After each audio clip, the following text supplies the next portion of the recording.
мен элимдин күйүмдүү, бири-бирине кайрымдуу, тартиптүү, кыраакы пейилине ыраазы экенимди элиме баш ийип билдирип кетем.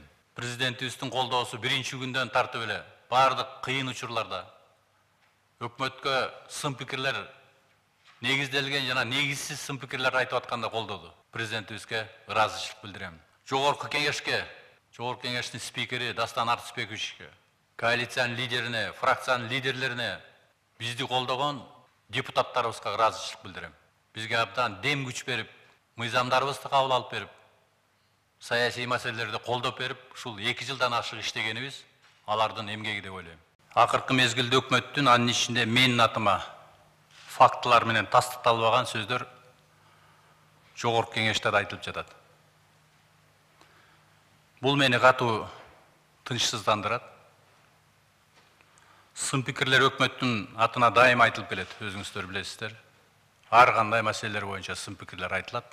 Бирок өкмөттүн кадыр-баркына, аброюна шек келтирген далилсиз сөздөр мени ойлондурду. Жыштыктар боюнча айткым келет. Жыштыктар боюнча менин эч кандай тиешем жок. Муну кандай чечим кабыл алынганын азыр эми тергөө органдары тастыктайт. Тергөө иштери бүткөнгө чейин мен ойлойм дагы убакыттар керек го деп ойлойм. Бул процедуралар эми ар кандай узарышы мүмкүн да. Ошон үчүн мен чечим кабыл алдым.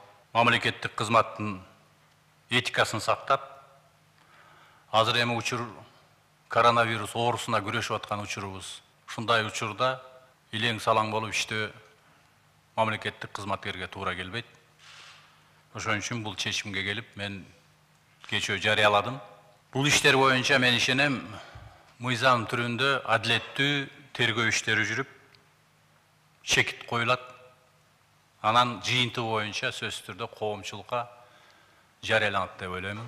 Ишимде жоопкерчилик менен, акыйкат, таза так иштөө менен иштедим деп ойлойм.